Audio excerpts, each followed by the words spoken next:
Hello and welcome.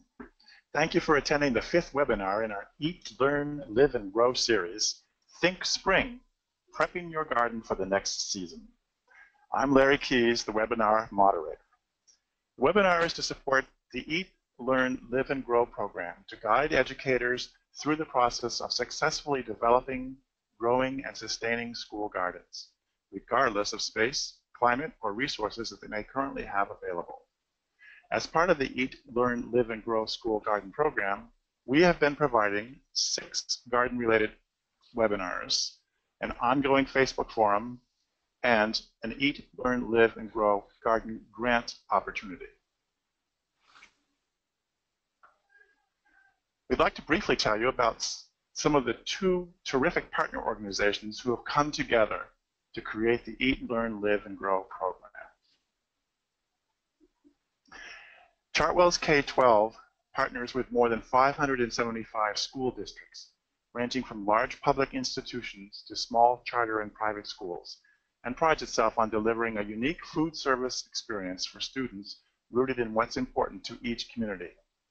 Chartwell's K-12 is a culinary-focused organization with a mission to extend its passion, dedication, knowledge, and enthusiasm to serving each student delicious and nutritious meals. Chartwell's brings to life its Eat, Learn, Live philosophy through partnerships like that with KidsGardening.org, and that bring more gardens to schools that support good nutrition, hands-on food and wellness education, and the building of lifelong healthy habits. It's not just about gardens for Chartwell schools, it's about gardens for all schools, which is why the Eat, Learn, Live School Garden Guide, Grant, and Webinar series are available to all schools across the country. Kids Gardening has been a leading resource for school and youth gardening since 1982, providing garden grants, research, and curriculum. Kids Gardening creates opportunities for kids to learn through the garden, engaging their natural curiosity and wonder by providing inspiration, know-how, networking opportunities, and additional educational resources. They provide free lesson plans, activities, grant opportunities, and curriculum. The webinar series is a 6-part webinar series and discusses various topics which covers the fundamentals of launching and maintaining a school garden. We've provided instructive and creative gardening tips, nutrition education materials, and guidance for building community garden support. As part of the Eat, Learn, Live, and Grow program, we've created a private Facebook forum specifically to allow you to ask questions and chat with the folks at Chartwell's and Kids Gardening about any aspect of school gardening and about our grant programs. We'll give you details and a link to that page later in the program. And I also need to mention that, of course, all of these programs have been recorded, so you can review these programs all in the entire series of 6.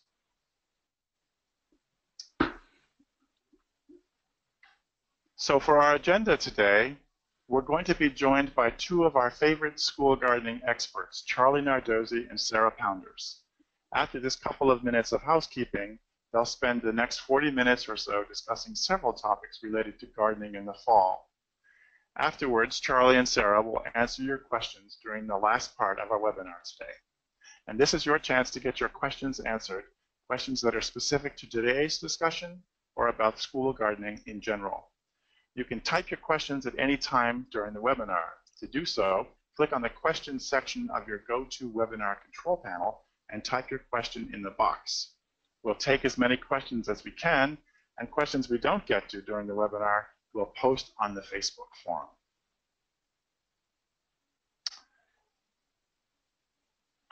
So now I'm pleased to introduce Charlie Nardozzi. He is a nationally recognized garden writer, speaker, radio, and television personality. He's worked for more than 25 years bringing expert gardening information to school gardeners. Charlie delights in making gardening information simple, easy, fun, and accessible to everyone.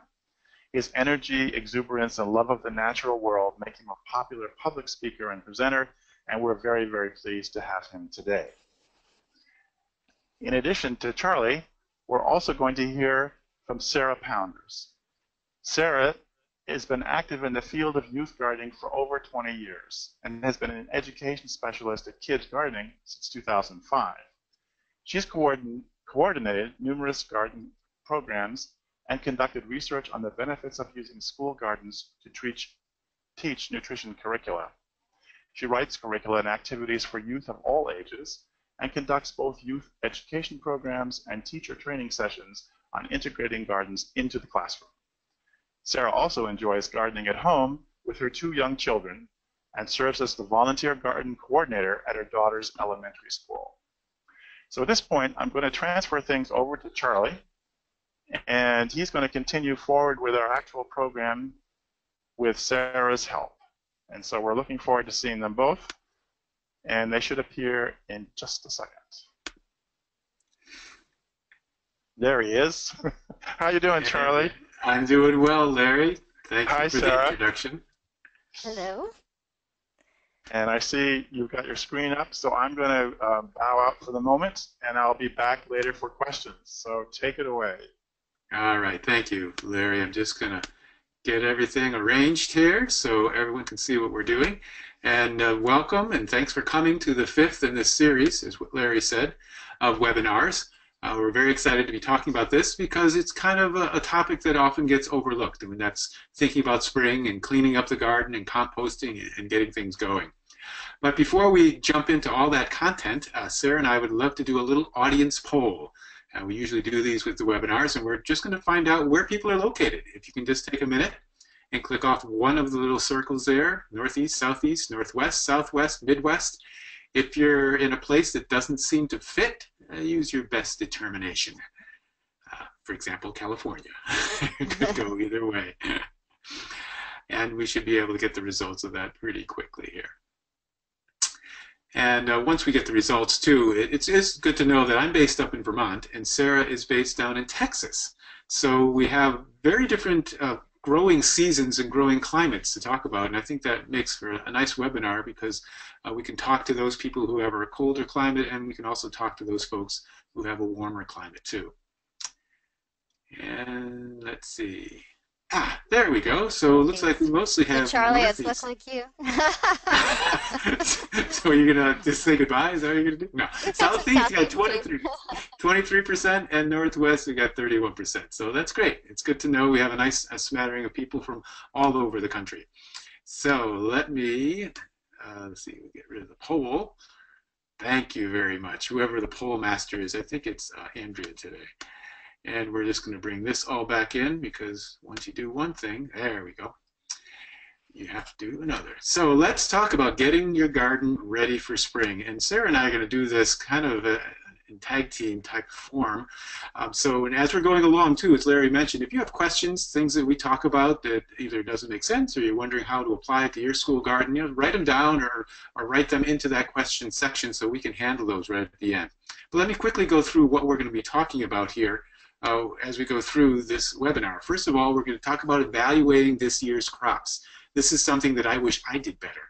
You know, sitting down this time of year, most of you are at the end of the growing season, unless you're like Sarah, who's kind of in the middle of it. But evaluating the crops is a good idea. While all the information is fresh in your mind, it's good to sit down and kind of talk about what worked and what didn't work. Fall cleanup, obviously, that's the time of year we're into, and all the different steps to go through cleaning up the garden, getting it ready for spring, why that's important, what you should be doing. Composting. Now, composting, when Sarah and I chatted, we could do a whole webinar just on composting. So we're going to kind of squeeze it in here because it is applicable for this time of year, and we'll give you some resources, too, for all about composting in school gardens. And soil building, another thing that's very popular and very important to do, something that gets overlooked a lot of times or is done kind of haphazardly in the spring as you're trying to do everything else. Fall is a great time to build up your soil, and we'll tell you all about that and why. And then finally, beyond the garden beds. It sounds like a movie title. And this is all about all the other stuff. Everything from taking care of tools, thanking volunteers, all of the organizational side as well as the gardening side of your school garden program. So let's first dive into evaluating last year's crops. And the first thing I want to talk about is what grew well and why. I mean, it's very simple. nice to have a journal. It's nice to kind of sit down and go maybe bed to bed through your garden and decide what do we have growing there, what grew well, and why did it grow well or not well? Was it a weather-related thing? Was it something related to animals, pests? Was it something about when you planted it? It could be all those different factors. You may not be clear why it grew well or not, but at least indicate how well that crop grew and why, which ones really seemed to thrive in the garden and which ones really could have used some little more help. Then, of course, remember, this is a school garden, so kids need to be involved. Get the kids involved. You can do your own evaluation, certainly, but also do one with the kids if you're not going to do it all together. And again, go through the garden. Maybe there's some little tags or markers still in the garden indicating what was where, if it's all been pulled out at this point, and talk to the kids about, did you like those tomatoes? How are those carrots? How about that lettuce? How well did it do? Try to engage the kids and get them thinking about how well the crops grew and what they liked about them and what they didn't like about them.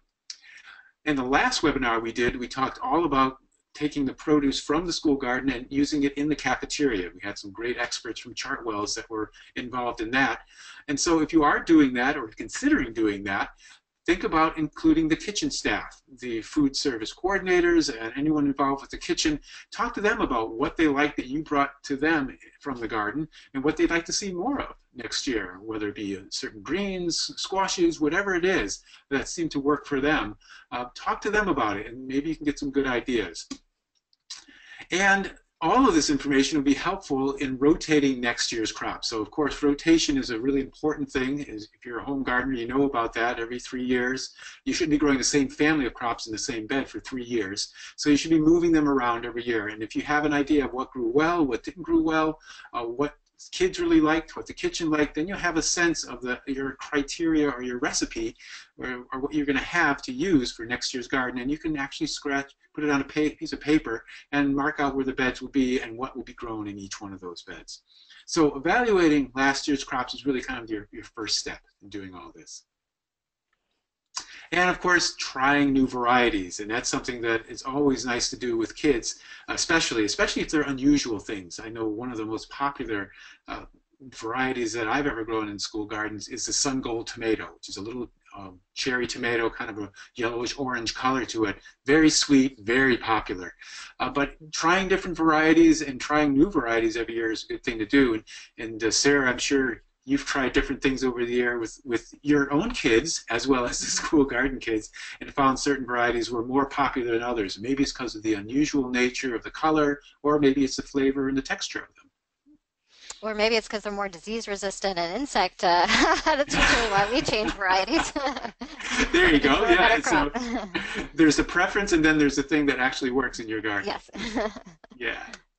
Oh, sorry about that. So we're just going to move on to here. So Sarah, why don't you tell us a little bit about saving seeds and how that would work in the school garden? Sure.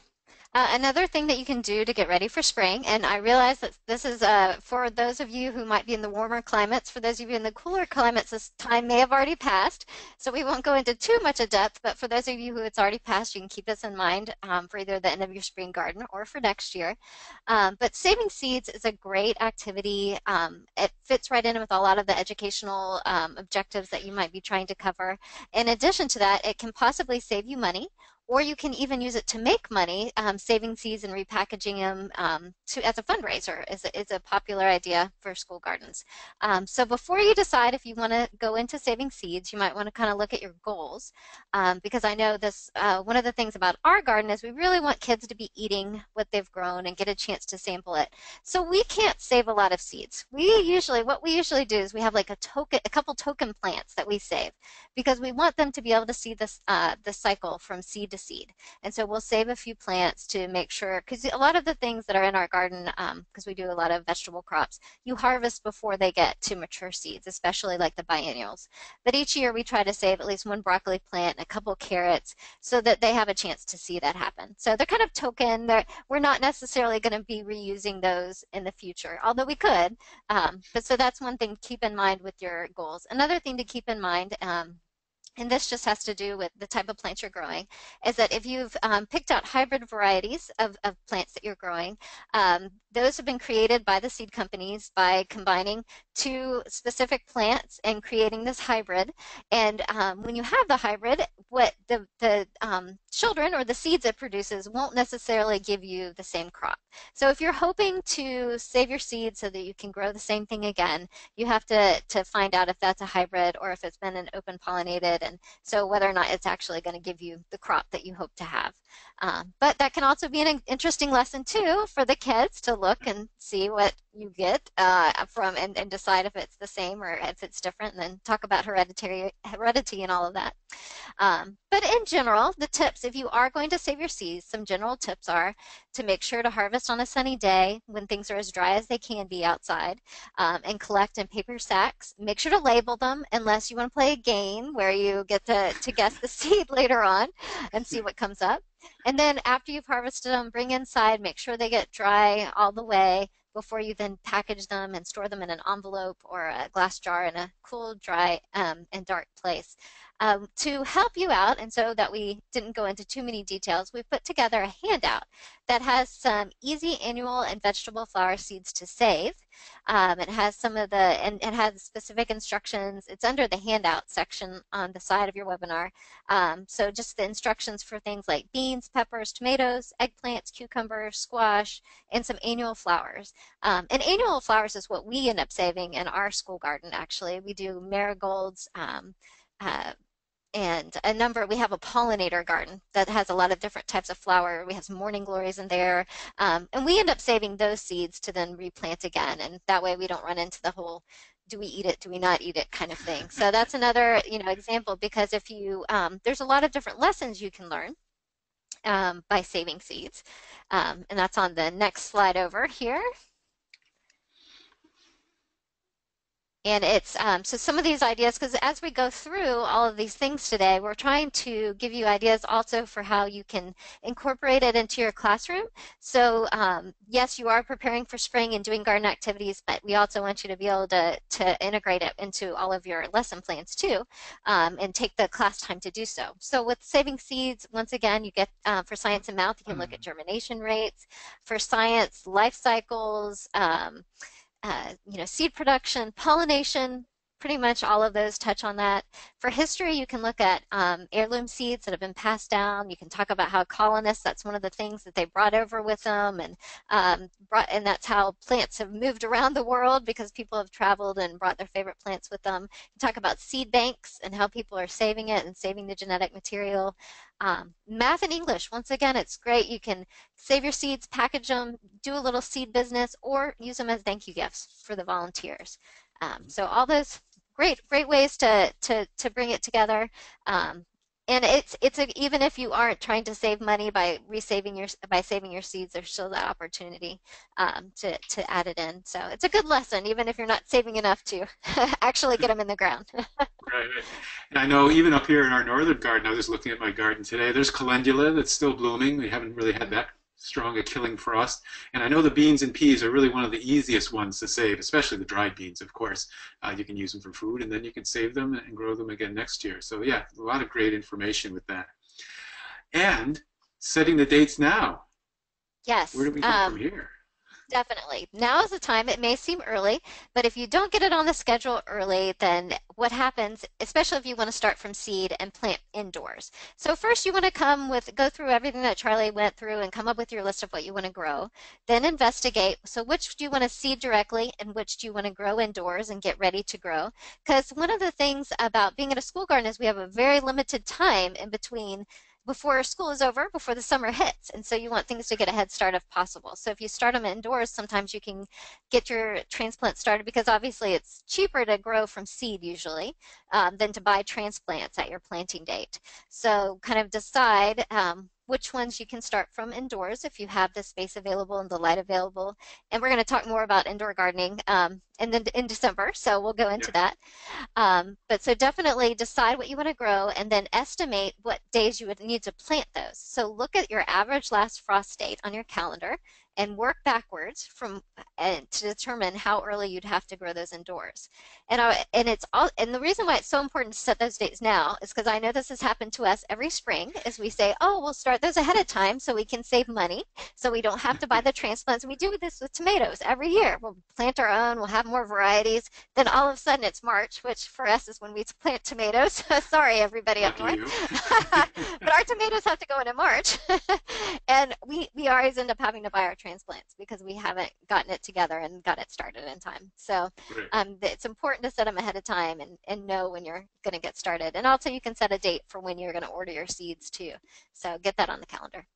Yeah, and I know a lot of seed companies now are sending out their catalogs really early, like in November, sometimes even before Thanksgiving. So it gives you the opportunity to sit down with the kids in the classroom with some of the seed catalogs and go through them and kind of look at ones and Yeah, and they also run out of some of their more popular varieties sometimes too. Some of them go fast. Right, so it's a good time to kind of engage the kids even in the middle of the winter with this idea, and they have all this beautiful color and get them all excited again about the garden.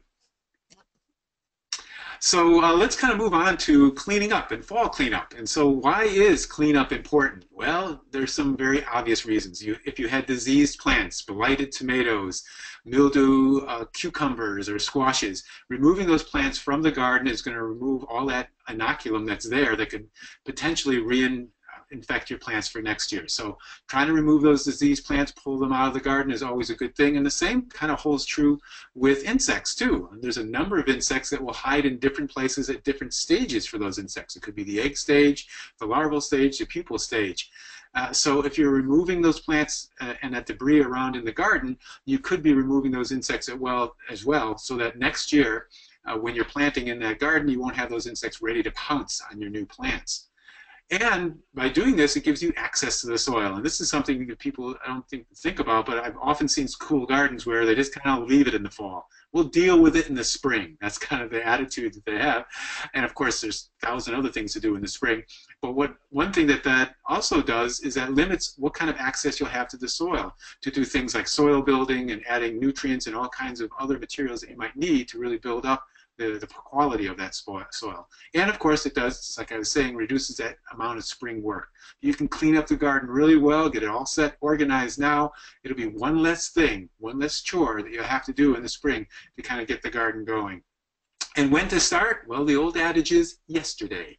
So unless you're down where Sarah is, we're in the middle of the garden season, so you still have a few more days. But for everyone else, the Northwest, Midwest, and Northeast, where most of the people on the webinar are from, yeah, it would have been good to start it a few weeks ago even, but there's no time like the present, so try to get in there now and to do some of this cleaning up. And there's some lesson ideas you can do along with this, right, Sarah? Yeah, lesson ideas. So as you're cleaning up and you're looking for things, actually do a pest hide and seek and see what you can find. So look for those diseased leaves, look for insect eggs, or you can also dig in the soil because there's some insects that will that bury in there to settle down for a long winter nap. So keep an eye out for So keep an eye out for some insects that survive. We've listed some that survive as eggs above ground, praying mantis, aphids, corn rootworms, some of those things that you can look for on the leaves. I know that our leaves right now are covered with white flies, so something we're going to have to take care of this winter. Some that you can find below ground, you can find them in different stages: tomato hornworms, cabbage loopers, borers, beetles, flea beetles, another big problem that we have here in our gardens. So it's fun for the kids to kind of look for them, see what they can find, and then remove them, get them out of there, throw them away, don't save them, don't compost them. Exactly.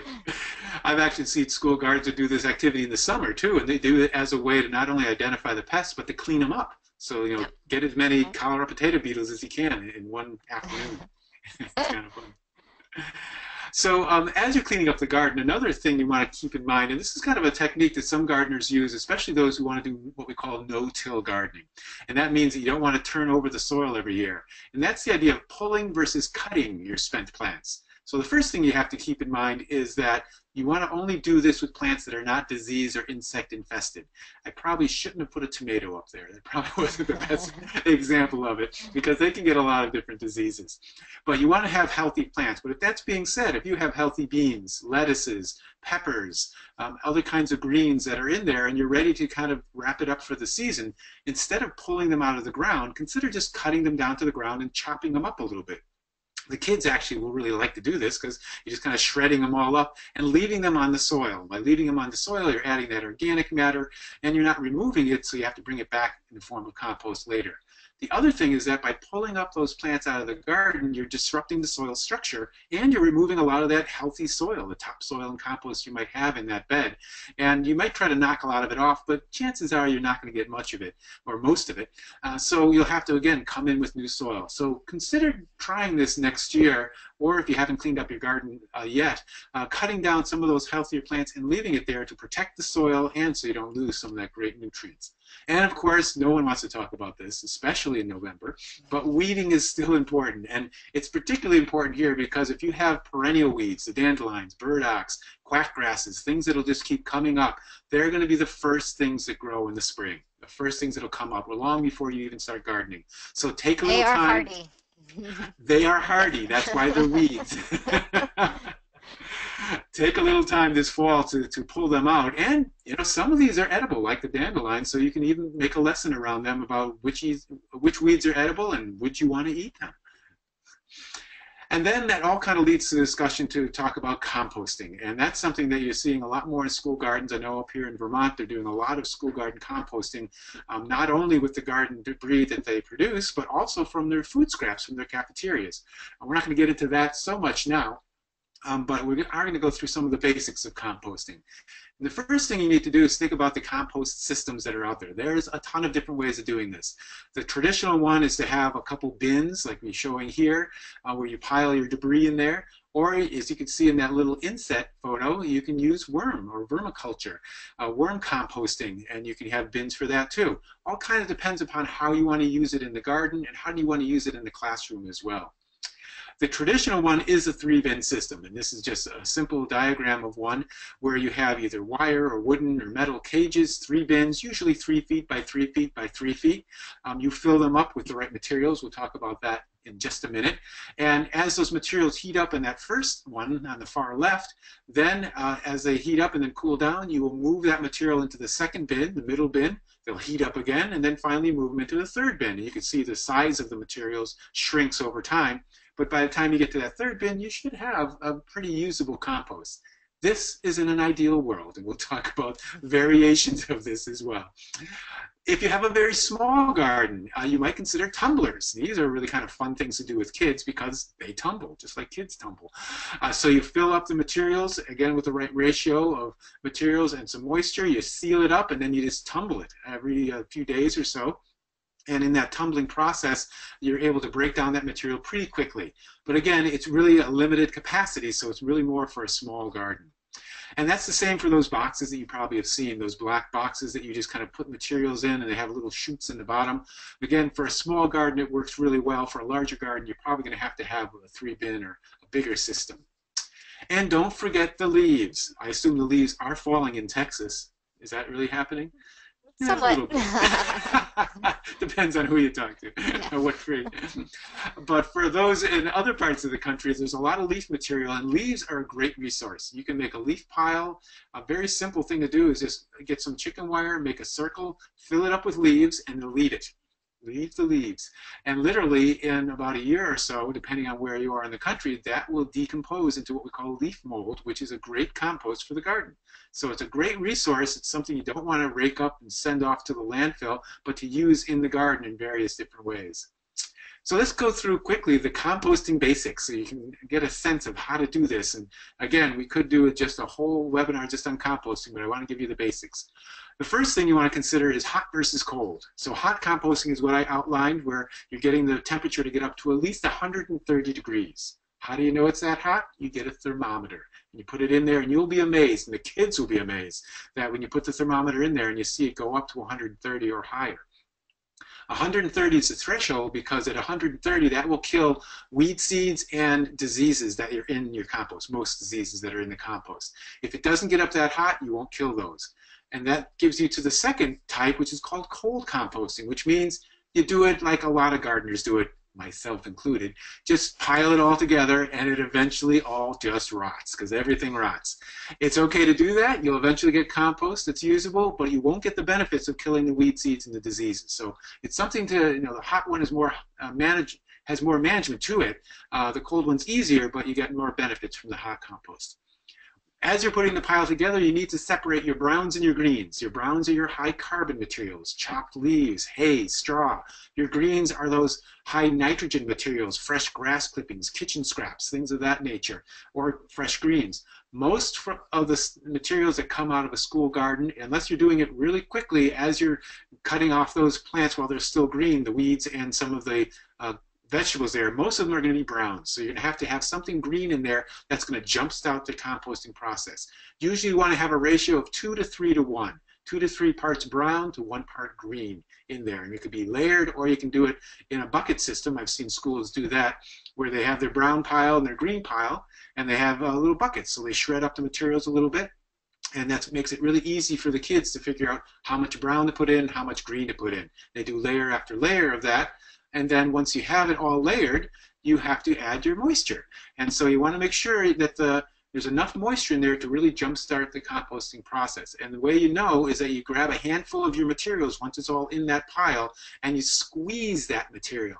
And if you squeeze it and it kind of has the consistency of a wrung-out a damp sponge, that's perfect. If it's too wet, you're going to get something called anaerobic decomposition, which means it'll smell. You'll know if you've gone anaerobic. It's very obvious.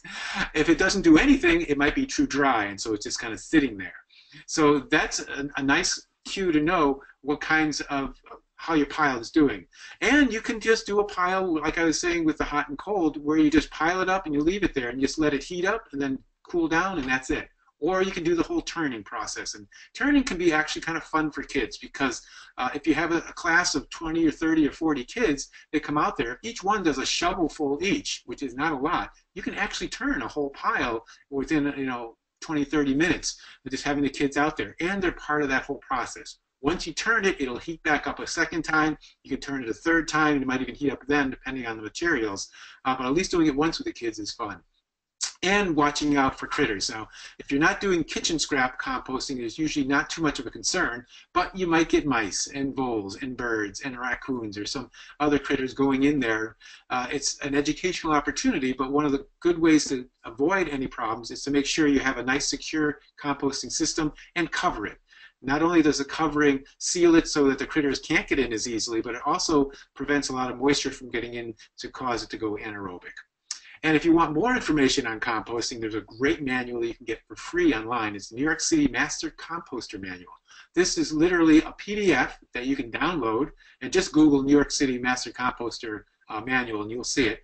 And it has over 200 pages on a PDF all about composting and all about school garden composting, including if you do want to take that step to go to kitchen scrap composting, which is a little more involved, but I know a lot of schools, especially in Vermont and other places, are going to that to reduce the amount of waste they're putting into the waste stream. And of course, there's always an activity, right, Sarah? There are. And just to add on to what you were talking about, with one of the schools I worked with, turning the compost pile was actually a reward. The kids would fight over getting to turn the compost pile. It was like if you do really good, you get to go turn the compost pile. So It can be exciting for the kids. And then you can go to Mrs. Ponder's house and do her pile too. There you go. So tying it into your educational lessons, you've got a lot of outdoor observations that you can track. Charlie mentioned measuring the temperature, and measuring the temperature inside the pile and at different depths and locations of the pile is really interesting to see how the outside, the inside, they will all be different temperatures. And you can track that over time, because as the compost pile in the different stages of decomposition, it starts out at one temperature, then it gets hot, and then it starts going down again, just the natural cycle of what different bacteria and creatures are in there working it. And so you can track that and see at what stage it is in the decomposition cycle. Another great thing that you can look at You can do some little indoor.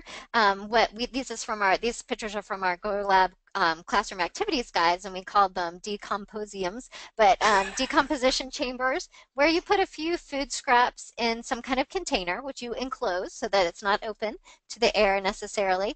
And you can do different experiments, like just leave one in a container with just the food scraps by itself. In another container, add a little soil where you're introducing some of the different decomposers so that you kind of see the difference in how they break down. You can do all sorts of, you can change the moisture level, you can change the amount of air it's exposed to. There's all sorts of things you can do to experiment for the kids to see how different factors affect how things decompose.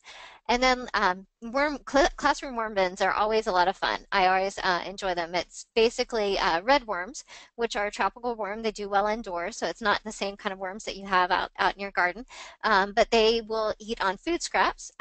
Stay away from anything with meat or dairy. It's always like vegetable food scraps, banana peels, lettuce, grapes, apple peels, that kind of thing. And the kids get to watch and put them in and watch them disappear and see the worms and learn about the worm life cycles. And we have a lot more information on our website, or I'm sure, like Charlie mentioned, it's in that compost manual. The question I always get from teachers about classroom worm bins is that if the worms are happy in their bin, they will stay there. So you don't need to, I've had a lot of teachers that are nervous that they're going to come into their classroom and there will be worms everywhere. But they really, if they're happy, they'll stay right in that bin for you. And as long as you keep the moisture controlled and make sure it's not too wet or not too dry, it's also not going to smell. So just to relieve those two fears, it's a lot of fun to do. So those are some ways you can incorporate in your classroom. Yeah, it's always fun to feed the worms and have when you're moving it from one side of the bin to the other, to have the kids see all these masses of worms in there. They love it. They absolutely love it. So let's move on now to soil building. So now that we've kind of cleaned up the garden and you've done some composting, it's a good opportunity to start building up the soil. And before you even dive into what you're going to add to the soil, you want to do a soil test. Now, a lot of the land-grant universities around the country will have a soil testing lab that you can send in your sample, and for a nominal fee, $20, $30 or so, you can actually get a soil test that gives you some of the basic information. Is that for me, Sarah? Sorry. It's actually unplugged. I don't know why it's ringing. Sorry about that. Apologize. No, it's a busy day. So doing the soil test will give you your pH of your soil. It'll give you the main nutrients that you might need for your soil, and it gives you the percentage of organic matter, which is very important for the soil. And based on that, then you can talk about soil amendments. Using that test as a guide, you can talk about pH. So for most vegetables, for example, you want a pH somewhere between 6.5 and 7. So on the pH scale, that's just slightly on the acidic side. 7 is neutral. Anything lower than that is acidic. Anything above that is alkaline. That's where most vegetables will be able to grow their best. And that means that they'll be able to get the nutrients out of the soil without any problem. If you go too low or too high, then certain nutrients won't be available. So finding out what your pH is and then adding either lime to raise it up to get into that range, or sulfur to lower it down is two ways to actually change your pH. And organic fertilizers and organic amendments. I like organics, and a lot of people do, because they're slow release in the soil. A lot of them are minerals like rock phosphates and green sand, so they take their time to break down in the soil. And by taking their time, that means they become available for your plants over time versus adding chemical fertilizers, which will be a quick hit and then they'll be gone. So I usually try to steer people, especially in a school garden situation, towards using organic fertilizers. Adding them in the fall is great. Especially if you're not gardening, unlike folks like Sarah. But if you have things going dormant, because it gives them time to break down. The microbes in the soil are going to need time to break down those minerals so that by next spring, when you're actually planting, the phosphorus, potassium, calcium, whatever it is going to be more available to the plants. And these minerals are really important. Sometimes there's micro minerals like boron, for example, that are important for certain plants. Then there's organic matter, and that's something that I don't think gets enough attention. And organic matter is really the life of the soil. And ideally in a soil test, you should have somewhere between 5 and 10% organic matter. That would be a nice range to have. Doesn't really matter if you have sandy soil or clay soil or anything in between. The organic matter helps those microbes and feeds those microbes. And it's the microbes that make the nutrients available for your plants to grow. So you really are feeding the soil, not the plants. And that's a really clear an important distinction to make. So adding organic matter in the fall is nice because you can add raw organic matter like leaves, like hay and straw, like partially decomposed manures, for example, horse manure, things of that nature, and it'll be broken down by the spring. If you're actively gardening, like Sarah is right now, you're probably going to want to do more of a finished compost. But you're also, in those areas where there are winters and people have gone dormant with their gardens, you want to cover the soil because you don't want the soil to be either eroding away because it's on a slope with rains, winter rains, or being blown away if you're in a windy location. You might be losing a lot of that nice topsoil and compost. So covering the soil protects the microbes that are in the soil and protects the soil from eroding or blowing away. You can use chopped leaves. It's important to make sure they're chopped and not whole leaves. Whole oak leaves or maple leaves will mat down, and that can cause diseases to kind of, especially if you have some plants or anything that's under there. So chop up the leaves. Have the lawn crew at the school run over some leaves with the mower. Maybe they'll bag them up for you if they're really nice. But if not, they can just run them over with the mower, make a pile, blow them all into a pile, and then the kids can move them into the garden. Hay and straw is good. Straw obviously is better than hay because it doesn't have the weed seeds in it, but even hay is probably better than nothing at all to actually protect that soil. And clean plant material. I mentioned that earlier about not pulling everything out of the garden. If you have beans that were healthy, or peppers, or eggplant that were healthy, or lettuces, chop up that plant material, leave it on the soil, and protect it in the winter. Another thing you could do, and this may be a little late for most people, but I want to touch on it, is cover crops. And these are crops that you'll grow specifically to build up the fertility of your soil. Ideally, in most of the places that folks are tuning in from, the Northwest, Midwest, and Northeast, you probably want to be sowing your cover crops more in September, October. That being said, if you're in warmer areas of those spots, you can still grow things like winter rye and winter wheat. You want to use them because they add the organic matter to the soil and they can add nutrients, and some of them, like the rye for example, can actually have an anti-weed effect. I don't think that's a word. It actually stops weeds from growing and getting involved into your garden. Legumes and grasses are usually a nice combination, things like oats and peas, for example, or hairy vetch and winter rye. It's nice because the legumes fix nitrogen that the grasses can use and grow, and the grasses can store that nitrogen once the legumes are done. So having a nice combination is a good thing to do. And when to sow, like I said, September, October is usually ideal. If you're in warmer places, November is okay. If you're where Sarah is, when do you sow cover crops down there? We usually don't have long enough of a season. We do that over the Yeah. summertime, actually, when we've taken the plants out for the summer. So Okay, yeah, different growing we season. have some different types we use. Yeah, yeah. And maintaining those crops, you want to plant them just like you're planting any crop. So make a nice seed bed, try to remove weeds and sticks and things of that nature. Sow the seeds, broadcast them. You don't have to make rows or anything. Just spread the seed, broadcast them based on the seeding rate. And once it's growing in the spring, then you want to turn it under. Once you can get into that soil, it's dried out enough and thawed out enough that you can actually turn it under, that's the time to do it. Because in turning them under, you can do it by hand with just like pitchforks, or if you have a bigger garden, you might even want to get a rototiller in there to turn it all under. You want to be able to turn it under so that you have enough time to actually let that material decompose before you plant. So that's usually about a month or so. And of course, there's always a lesson involved in Yes, anything. there's a lesson. And this is fun. Actually, I've done this with adult groups too, and they're always amazed to watch this. Is to take a couple of trays and put soil in them, and then plant in them. So, and plant in at least one of them, maybe more. The simplest thing is just grass seed. So have one pan with just straight soil, one with some grass seed. So you'd have to plant it, and you have to give it a little bit of time for the roots to develop. So probably a couple weeks, 2 to 3 weeks to get your sample set. And then you can set it up so they're at an angle. Use a watering can to simulate rain, and then the kids actually get to watch to see what happens to the soil. So obviously the pan without any grass or any plants will just float right away. All the soil will wash down, whereas the one with the plants, the soil will stay in place. So it's a great way for kids to really see erosion, happening live in large quantities, and understand how important the roots are to keeping the soil in place. Nice. And so now it's time to talk beyond the garden beds. And I'm going to let Sarah kind of take over from here and kind of talk about all the other aspects organizationally and in the garden.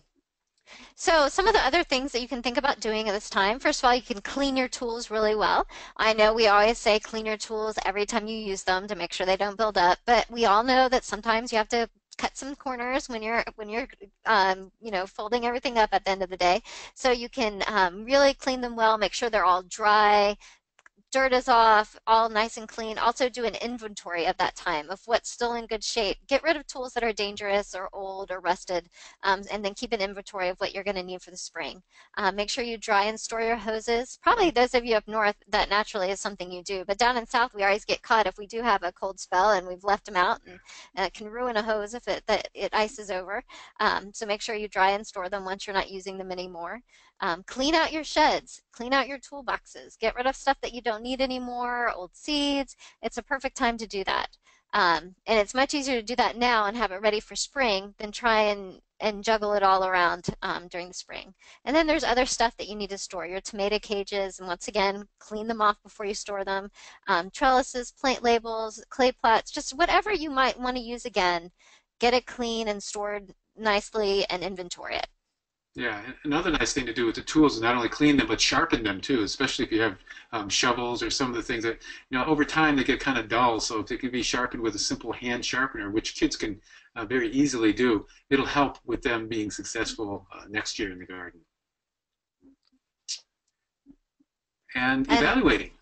Yes, evaluating. And so I've written down pictures, pictures, pictures, and I know that most of you have already completed your garden, but this is a reminder to organize your pictures at this time, to make sure you have them all lined up, have them labeled.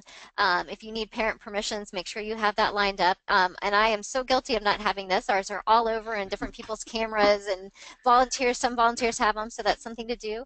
Another thing is to write everything down. You think you're going to remember everything, but yeah, it doesn't always happen. So what we've done, and you'll see this in the handout section, is there is a sample year in report in there with some prompts for you to write down. Things like, who was the garden coordinator this year? Where did you get your donations from? What did you plant? Exactly what did you plant? How many kids were involved? What activities do you do? It's just simple stuff like that. Because I know as working with elementary school, it's very often you have a lot of turnover in parent volunteers and sometimes even teachers. And so it's good to have like a notebook that you can pass down. This was done from year to year to year. Especially writing down where you got your supplies, because that can really help the next person who's taking care of it. Also, this is a good time to analyze any garden journals that the kids have done. Do sample surveys, and we also, on the handout section, there's a sample survey that student gardeners can put together, and this is something we do with our group, and it's really helped us kind of figure out what we want to do for the next year, to have the kids write down there what they liked, what they didn't like, what they learned. We also have a little section where they kind of do their own self-evaluation of if it changed how they feel towards fruits and vegetables. Do they think they eat more? And I know it's not pure science to do it in a survey and that kind of thing, but it really helps to be able to collect this information, to show it to your principals, to show it to your donors, and see what kind of impact you're having. And the same's true for, we have a sample teacher and volunteer survey. Once again, it's just their observation of what they saw in the garden, their suggestions. It's great to be able to ask your volunteers for suggestions, because not only do they give good ideas back, but it also makes them feel like a valuable part of your team, that you're asking their thoughts and things. And there's also some things that some hard data that you can try and collect that you might be able to help with your program impact. For instance, a lot of teachers have seen that there's a decrease in absences and tardies on gardening days, a decrease in disciplinary actions on gardening days. And you may or may not be able to see that by collecting information, but until you try and look at it and pair it, and try, you don't ever know. So those are some interesting things that people have seen. So all those samples are in there to download and provide you, just get you jump started. Nice. And then finally, thanking. Thank you, thank you, thank you. Say thank you again and again. You say thank you when people are out there working. You have to say again. Do it in writing to make sure, in different forms. For us, we have a lot of volunteers that come help with planting day, and then they never come back again. A lot of neighborhood volunteers, community volunteers. So it's great to send them a thank you note and a picture of what the garden ended up looking like, that they helped plant, but they may not have seen because they may not be at the school all the time. Volunteers love handmade cards. This is one that I got. I love the handmade cards. It's very simple, very easy. and that's really all you need to do. But a picture is great with it. We've also done some bigger things like harvest baskets, where either we use stuff from the garden, or like I said, sometimes that's in short supply because the kids want to eat everything out of the garden. So the kids will bring in like a piece of fruit from home to put into a basket that we then separate out to the volunteers. Some schools even do harvest dinners where they come and let I've heard of some groups doing like potato nights or pizza nights or something that like you may have to add some extra to it, but at the same time, something way to celebrate how everyone contributed at the end. And this is also why, as you're thanking them, you ask them to help you in the spring. So you're getting ready for the spring by thanking them. So thank you so much for your help. We will start you back up again in March. Yeah, it's just keeping that conversation going, keeping a relationship going. This is a great way to do it. I know up here in the north we do a lot of squash type of things in the fall, October around Halloween and into November with Thanksgiving. And it's always great to have some winter squashes there and have a little taste testing or something that will involve parents and volunteers. Yeah, get them involved. Yes. And finally, just a few other ideas. Create a garden wish list. You've done an inventory of what you're going to need, what you're missing, or that supply. So go ahead and do a garden wish list that you can either put on maybe your PTO website or send out to your parents through the PTO, because a lot of parents want to get a little holiday something for the teachers. So if you can point them in the right direction, parents, as a parent, I like that to be able to get something that teachers need. It makes me feel good to be able to do that. Keep an eye out for holiday sales. Holiday sales are all those big box stores. A lot of them have gotten into the holiday sales, get up early on Thanksgiving morning kind of sales. So, there might be something there if you've created your inventory list and you know what you're looking for. And finally, go ahead and start asking for your donations now. There might be some things that people are clearing out, although a lot of them clear it out for summertime because they've finished summer and they're finished gardening. They're even more desperate to get rid of it out of their inventories at the end of fall before the end of that season. So if anyone's got anything left, so go ahead and start asking. You can even, if you're, end of the year donations, if people want to make it to your school, it's a good time to go ahead and ask. Mm-hmm. Great, and so that kind of is our take on what to do for thinking spring and getting the garden ready for next spring.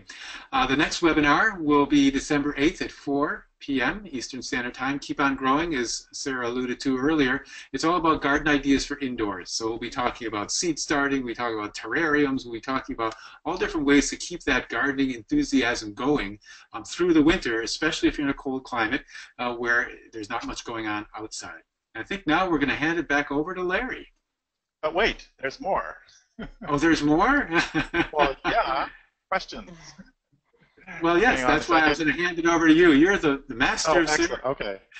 Okay, so here we go. And this is for either of you, I think. Would you recommend cover crops or mulch for covering raised beds? And if cover crops, is there a variety that's best for raised beds? Well, I think for cover crops, a lot depends on the timing. If you have enough beds and you have a bed that's free come September, October, sure, do a cover crop, because that's going to give you not only the ability to hold that soil into the winter, but also to add more nutrients. If you can't do that because you only have a few number of beds and they're all filled up and you're getting to this time of year, November, then I think just doing some mulching to take you through the winter will probably be the best thing.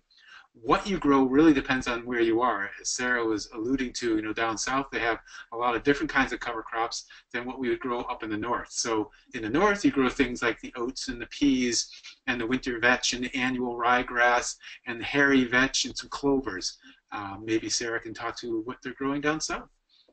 I'd have to look that up to see what I would grow. We usually go more towards mulch to cover things up with. And like I said, we're usually more worried about that in the summertime because we pull everything out at the end of the summer and we cover it and we want to make sure to decrease weed growth over the summer. So we're kind of on a little bit of an opposite schedule on that, and we lean towards mulch. And one of the things I meant to mention when you were going through your slides is that if we're getting hay or straw, we always have to be very careful that it's something that hasn't been treated with herbicides. Yes. And so and I didn't I forgot to mention it back then. So make sure wherever you get your straw or your hay that you're going to use as mulch. And that's, like I said, what we would probably use more of in winter time too, if we had time, where we don't really have time to cover it during the winter. But make sure we've had issues with that in our area. Make sure it hasn't been treated with any herbicide. Yeah, it's a good point. Okay. Should you dump or compost the soil from container gardens, or can that soil be used again in the spring? I would say it really depends on, first you have to look at the health of the plants that was in there. And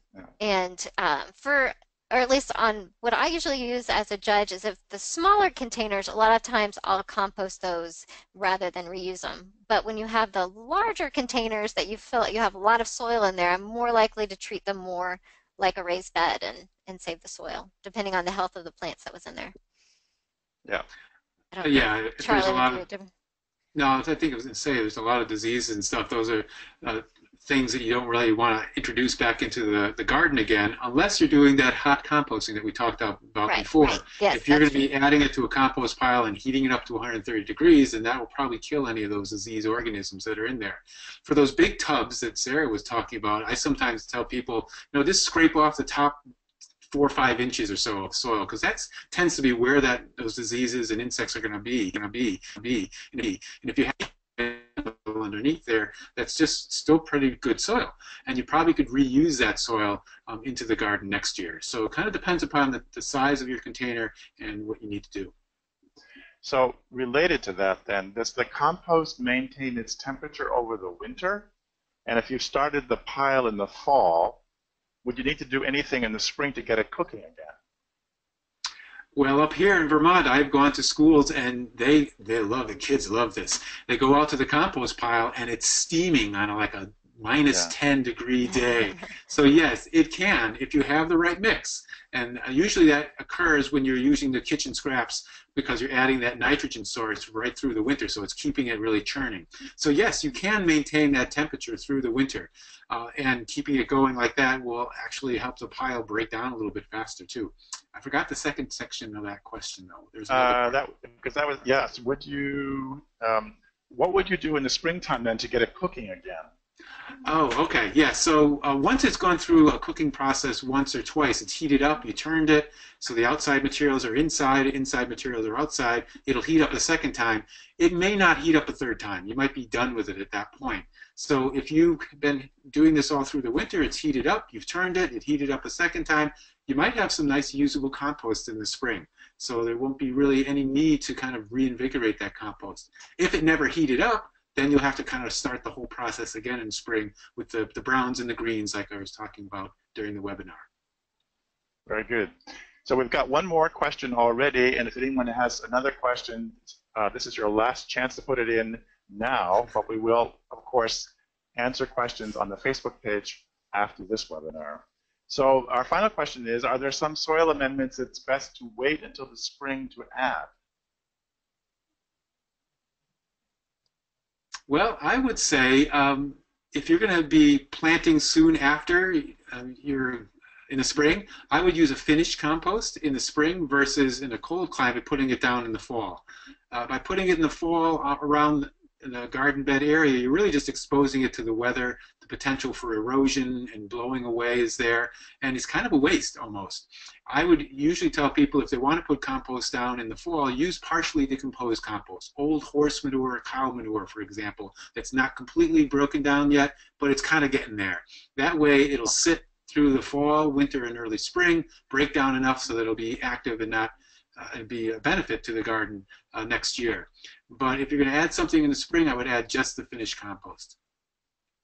Very good. Okay, I think that that's it for our Q&A for this webinar. Okay. We hope you learned a few things and enjoyed your time with us. We have recorded the webinar, and it will be available to you at the Kids Gardening webpage or on the Facebook forum. And I think we have the Facebook forum link included in our handouts. But in any case, it's www.facebook.com/groups eat.learn.live and grow.